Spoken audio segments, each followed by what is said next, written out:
Okay, today we're going to talk about Infinite Campus Messenger, emails only for administration. Okay, so I am logged in as an administrator. I go to Messenger. I go to Message Builder.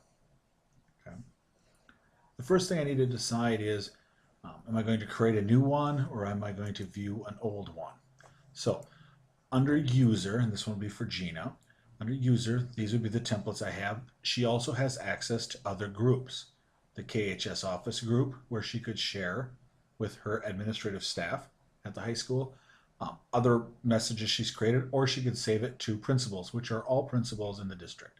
If she wanted something to be sent out at Riverview, she could create the message, save it under principals, and then Dan or Liz could open it up and send it to the Riverview students as well. The first thing we need to decide is what kind of message are we going to send out? Our options are general notification and priority notification. Priority notification are for emails, emergency emails only. Okay, so be very judicious when you use this. Attendance and behavior messages are an automated system. Don't choose these. More than likely, everything you'll send out will be general notification. Next, you need to decide who you're going to deliver them to.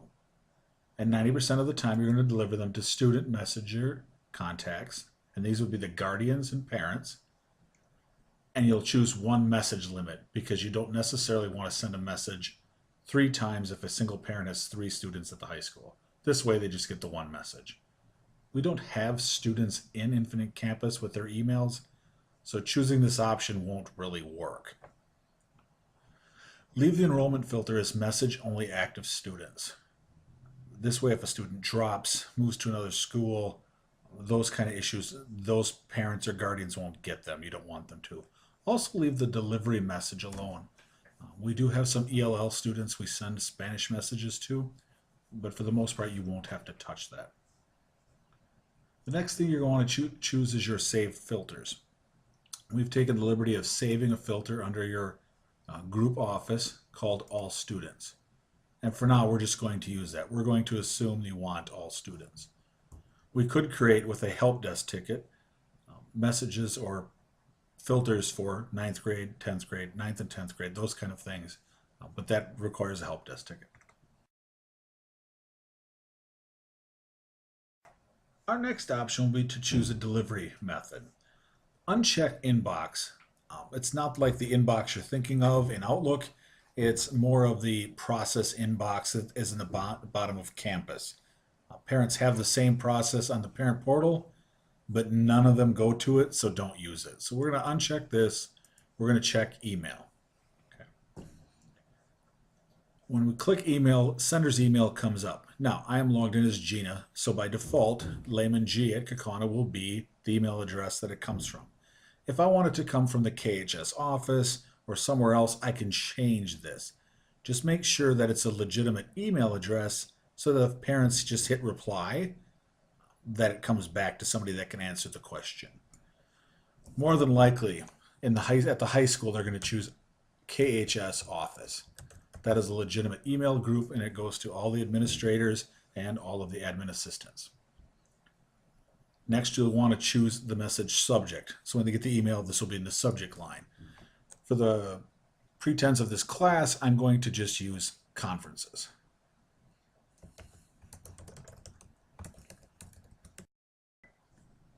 Now we're down to the body of our message. You'll notice that a lot of the things that you get in Word and some other applications like bold, italics, underline, number, list, bullet point, increase indent, left, center, and right alignments exist in Word, and they act just like this. I would caution you on cutting and pasting from Word, and it tells you right here, don't cut and paste from Word. It's not recommended. You will get erroneous results, especially when you use things like the apostrophe and dashes. It shows up kind of funky when you get the message.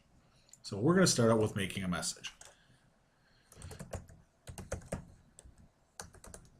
All right, you notice I hit return twice and it double space. The double space is because it's in HTML format. Unfortunately, it's going to look double spaced to you, but to the parent it'll be single space. So my recommendation is if you hold down the shift key and hit enter twice, you'll get those 2 hard returns you're looking for.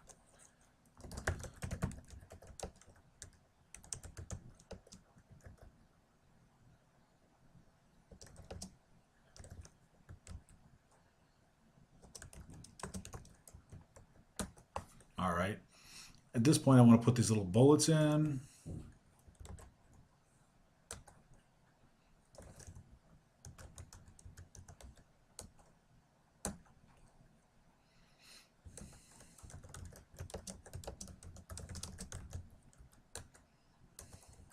Oh, forgot. Backspace, then hit the shift, hard return again. All right, at this point, your message is done, but it does kind of look blah. So we're going to do some things. I really want parents to know that it's tonight at 5 p.m. So let's bold this. Because we're the ghost, let's make this orange. So now it's orange. Let's also make this larger so that it stands out. And let's underline conferences just so I can use the underline. So here's conferences. All right, let's say I want to get a little fancy here, and I want this bottom to be sent to Deb McMorrow. I want all of the emails that when the parents, if they want them to come, click on here. I want Deb McMorrow to monitor them. So I'm going to click this and highlight it. Then I'll go up to this links, and I'm going to change this to an email link, and I'm going to put in her email address.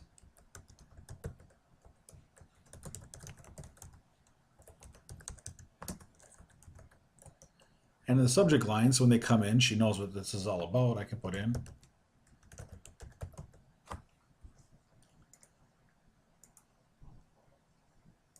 and I click OK.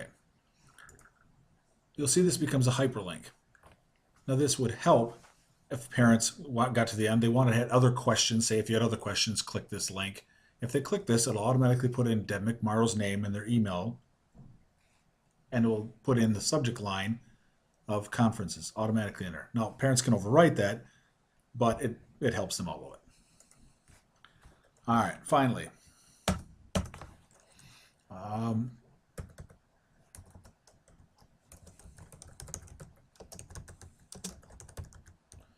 All right, I could put a whole URL. If I wanted to put the Kaukauna High School URL in here, I could type that out, www.kaukauna.k12. Put that all in there.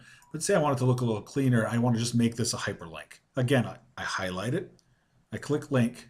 This time I'll leave it as a URL. And here I'll put in the URL of the high school.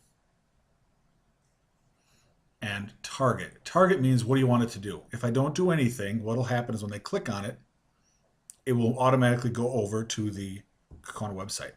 But if I want, I can make it a new window so that they never really leave our site. And I click OK. And now there's the URL, and if parents click to it, it will automatically send them to the high school website where there might be more information. We now have the body of our email done. If I keep scrolling down here, I can add an attachment. I caution you on using attachments because if they're too large, they will not only slow down our system, but they'll slow down our parents' systems as well. If I'm sending this out to 2,000 parents and I've attached a 1 meg file, that's 2 gigabytes. That's a lot of data going through our system trying to get out. And during that time, all other emails and Infinite Campus messenger messages will back up behind it. We had an instance where it happened at one of the schools. They sent out a 1 meg file. It probably took 4 hours to process. So just kind of put that in perspective. But if I want to, I can click Browse. And I can find a picture and image. I click Upload. And it now becomes part of my email that are going to all parents. It automatically fills in the year, date, time, plus my file name. You might want to take that off. All right. You can set up delivery dates and time if you don't want it to go now, but say you wanted it to go Sunday night and you didn't want to be here. You could set the delivery date and time on here. Otherwise, it's just going to send now. I highly suggest you test your emails before sending them out to parents. So it's pretty quick.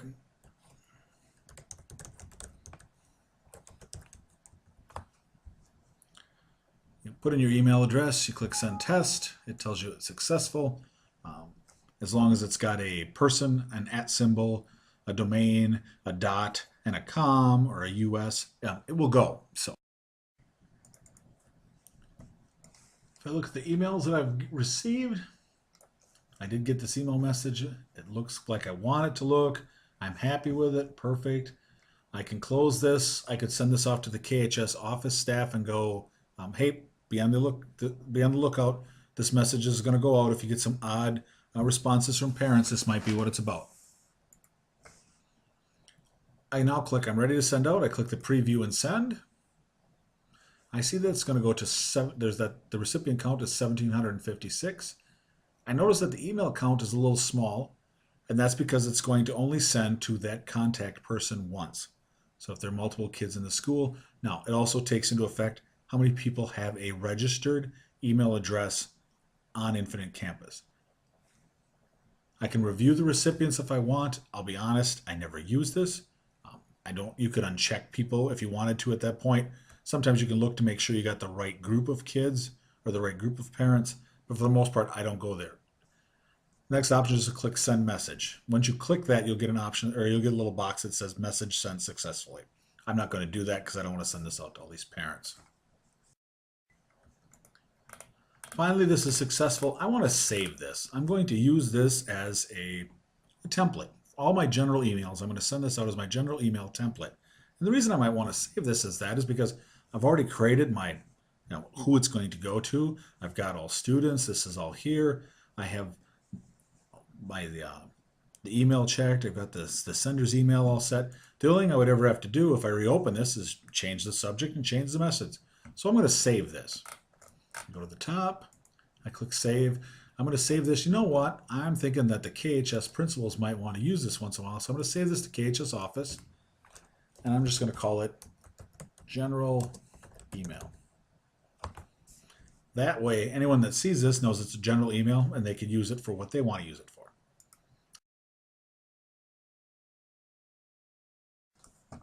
Finally, I might want to look and see what went out. I want to check the status of an email. So if I click on this sent message log, I can see today all the messages that I've sent out. And you can see that I've been goofing around sending some stuff out. But if I click on the message itself, and there's options to sort if this gets real long, but if I click on the message itself, it gives me some information I need to know. It sent out the number that went out, the refresh status. If it's not complete, it will tell you it's not complete, how I sent it out. If I want to see the print sent messages report, I can click on it. It opens up a PDF that I can save forever if I want to. But it kind of gives some information. This was the message. And then in the detailed delivery, if this had gone out to all 969 people, this thing would be filled with delivery detail like this. One of the things to kind of look at once in a while is to make sure these say completed. If you get errors, a bad email address, you might want to contact the student or contact the parent saying, hey, we don't have an active email address for you. It's not working. Could you just update your email address stuff for us? The world is ending. What? I'm calling it the end.